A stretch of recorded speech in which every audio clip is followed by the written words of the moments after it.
नमस्कार, मैं आपके साथ अंकित मिश्रा और आप देख रहे हैं डेली 24 भारत। यूपी की राजधानी लखनऊ में पुलिस कस्टडी में कारोबारी मोहित पांडे की मौत का मामला गरमाया हुआ है। सोमवार को मोहित के परिवार ने मुख्यमंत्री योगी आदित्यनाथ से मुलाकात की। उनके सरकारी आवास पर जाकर मुलाकात की। सीएम योगी ने परिवार से घटना के बारे में जानकारी ली और ढांढस बंधाया। मुख्यमंत्री ने इस मामले में दोषी पुलिस वालों पर कार्रवाई किए जाने का भरोसा भी दिया। मुख्यमंत्री ने परिवार को 10 लाख रुपए की आर्थिक मदद का ऐलान किया। दरअसल लखनऊ के बख्शी तालाब सीट से विधायक बीजेपी के योगेश शुक्ला के साथ सुबह करीब 10 बजे मोहित पांडे का परिवार मुख्यमंत्री के सरकारी आवास पर जा पहुंचा। यहां सीएम योगी आदित्यनाथ से मुलाकात हुई। इस दौरान मुख्यमंत्री ने कहा कि पीड़ित परिवार की हर संभव मदद की जाएगी। बच्चों की पढ़ाई की जिम्मेदारी अब सरकार उठाएगी। किसी भी दोषी पुलिसकर्मी को बख्शा नहीं जाएगा। तो सीएम योगी का कहना था कि पूरा मामला मेरे संज्ञान में है, जांच के बाद कड़ी कार्रवाई की जाएगी। मंत्री जी ने स्वयं कहा कि मैं पूरी मदद करूंगा, परिवार को जरा भी कोई तकलीफ ना हो, ये जिम्मेदारी हम लोगों की बनती है।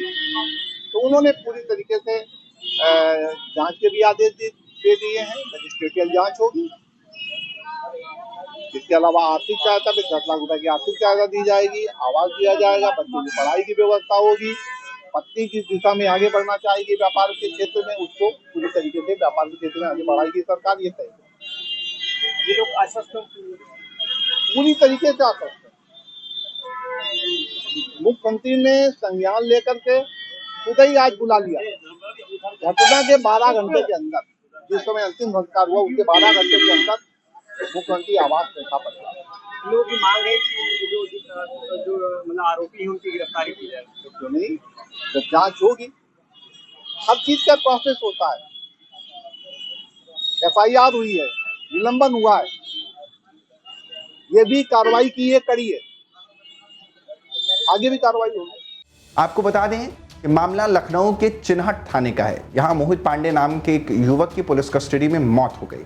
मामले में हत्या और आपराधिक साजिश के आरोप में चिन्हट थाना प्रभारी और अन्य के खिलाफ FIR दर्ज की गई। परिजनों का आरोप है कि पुलिस ने मोहित को पीट कर मार डाला था। बोले हैं आप बताने की कोशिश मत कीजिए, हमको सब पता कल से। तो बोले आप जितना हो सकेगा उतना हम करेंगे। और बच्चों की फीस और आवास 10 लाख रुपये बेरोजगार करने के लिए बोले।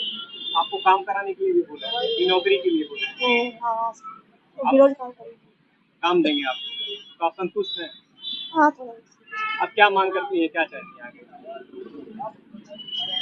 क्या चाहिए अब वो पकड़ा जाए, पकड़ा जाए, वहाँ पकड़ा जाए, सजा दी जाए, इसको पकड़ा जाए, मेरे बेटे को मार डाले, सजा दी जाए। आधिकारिक बयान में कहा गया, चिन्हट पुलिस स्टेशन के SHO इंस्पेक्टर अश्विनी चतुर्वेदी को आरोपों के मद्देनजर तत्काल प्रभाव से निलंबित भी कर दिया गया और उनके खिलाफ मामला दर्ज भी किया गया। दरअसल चिन्हट क्षेत्र के जानाबाद निवासी मोहित कुमार को शनिवार को एक मामले में हिरासत में लिया गया था। पुलिस ने कहा कि हिरासत के दौरान एक अस्पताल में मोहित की मौत हो जाती है। परिवार के सदस्यों ने पुलिस की बर्बरता को मौत का कारण बताया। पुलिस आई, 12 नंबर 112 फोन किया गया, तब पुलिस आई। पहले मेरा भाई पहुंचा वहाँ पे, उसके बाद मैं गया। उसके साथ अब क्या हुआ, मैं थोड़ी देर बाद वहाँ पहुँचा। कहाँ पे? तो भाई कहाँ पे? थाने पे आप थोड़ी देर बाद गए? थोड़ी देर बाद फिर हाँ। उसके बाद भाई को हमारे टार्चर किया गया। मेरे भाई को टार्चर किया, मेरे जाने से पहले टार्चर किया गया वहाँ पे, और रात में भी मारा गया है। मारा नाम थोड़ा जान सकते हो? सिपाही नाम नहीं मालूम है, लेकिन मारा से पहचान सकते हैं। कौन थे? सिपाही थे, दरोगा थे, कौन लोग थे? अभी ज्यादा स्थिति में नहीं बताने की। थोड़ी देर में 24 घंटे से खुद ही कितने बजे पता चला भैया तबीयत क्या, उसकी हालत खराब हो रही है? रात में गड़बड़ थी, बार कह रहा था दरवाजा खोल दो भैया, बाहर लेटना है, तबीयत नहीं ठीक है, लेकिन गाली दे रहे थे, वो दरवाजा नहीं खोल रहे थे। फिर सुबह क्या हुआ? फिर सुबह तो कुछ नहीं हुआ, सुबह तो कोई बात नहीं हुई। रात में जो कुछ हुआ है। नहीं, उसकी डेथ कब हुई? रात में हुई? डेथ हुई है वही 1 बजे के समथिंग। वही तू खाने लॉकअप के अंदर खाने में आज दोपहर या कल रात में आज लॉकअप में डेथ हुई है। लॉकअप में डेथ हुई है, ये कन्फर्म है, लॉकअप में डेथ हुई आज दोपहर 1 बजे। 26 तारीख 2023 आपने घर वालों को सूचना दी कि ऐसी घटना हो गई है? मेरे फोन सारे जमा थे, फोन नहीं लाने दिया मुझे, फोन नहीं दिया। घर वालों को सूचना किसने दी थी? घर वालों को जब यहाँ आए दूसरे से फोन किया, किसी से बात नहीं हो पाई, बहुत मुश्किल से दूसरे से बात कराई गई, तो हमने घर पे फोन किया। मेरा फोन वहाँ अभी जमा है, दोनों सब फोन वही रखे हुए है, नहीं दिया। हमने कहा पहले। पीड़ित की मां ने शिकायत दर्ज कराई और अतिरिक्त आयुक्त ने SHO चतुर्वेदी और कुछ अज्ञात व्यक्तियों समेत अन्य के खिलाफ BNS की धारा 103 क्लॉज 1 यानी हत्या के लिए सजा और 61 क्लॉज 2 आपराधिक साजिश के लिए प्राथमिक दर्ज की है। पिछले 8 साल में भाजपा की योगी आदित्यनाथ सरकार में 900 से ज्यादा ब्राह्मणों की हत्याएं हुई और सरकार हर बार अपराधियों को बचाती नजर आई, चाहे वो पुलिस की वर्दी में घूम रहे अपराधी हो या खुलेआम घूम रहे अपराधी हो। आखिर क्यों? प्रदेश का जनमानस, खासतौर से ब्राह्मण समाज इस बात का सवाल सरकार से करता है। उन्होंने तो वोट मांगा था सुरक्षा के नाम पर, लेकिन प्रदेश में भाजपा सरकार बनने के बाद अपराध का जंगल राज बढ़ गया और ये सीधे तौर पे बिना लिखा पढ़ी का निर्देश संदेश है कि यदि ब्राह्मणों पर आप अत्याचार करेंगे, दलितों पर आप अत्याचार करेंगे तो सरकार आप पर कोई कार्रवाई नहीं करेगी।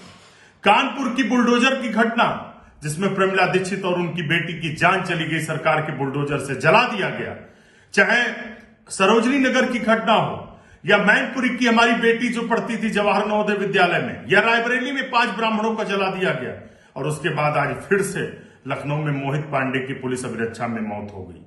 तो आखिर क्यों सरकार दुर्भावना से काम क्यों कर रही है? प्रदेश का जनमानस ये देख रहा है। हम इस मोहित पांडे की जो पुलिस अभिरक्षा में मौत हुई है, जिसमें छोटी सी मारपीट की बात थी और मौत जान चली गई, हम मांग करते हैं कि इस घटना की CBI जांच हो। यदि इस घटना की CBI जांच नहीं होती है तो ये बिल्कुल स्पष्ट है कि सरकार अपराधियों के साथ खड़ी है, न्याय के साथ नहीं, वो अन्याय के साथ खड़ी है, अपराधियों को बचा रही है। लगातार जिस तरीके की घटनाएं ब्राह्मण समाज के प्रति हो रही हैं, ब्राह्मणों की स्थिति उसी तरीके से है जैसे प्रदेश में दलितों पर अत्याचार किया जा रहा है। ये बैठा दूर ब्राह्मण समाज इस बात को देख रहा है। यदि सरकार ने इस पर कोई कार्रवाई नहीं की तो समय आने पर इसका माकूल जवाब देगा, भाजपा का सफाया करेगा। कारोबारी मोहित के मामले में पोस्टमार्टम रिपोर्ट में मौत का कारण भले ही स्पष्ट नहीं है, लेकिन उसके शरीर पर 4 चोट का जिक्र किया गया है। पुलिस का कहना है कि कारोबारी मोहित की साथ ही आदेश मारपीट हुई थी। चोट के निशान उसी के हैं। दरअसल बच्चों के झगड़े में विवाद के बाद पुलिस ने मोहित और उनके भाई को हिरासत में लिया था। हिरासत में ही मोहित की जान चली गई। घर वालों के आरोपों के मुताबिक हिरासत में मोहित की बेरहमी से पिटाई की गई थी। केस की जांच गोमती नगर थाना को सौंप दी गई है। दूसरी तरफ लखनऊ पुलिस ने बयान जारी कर कहा है कि पोस्टमार्टम रिपोर्ट में मौत का कारण स्पष्ट नहीं है, साथ ही विसरा सुरक्षित रखा गया है।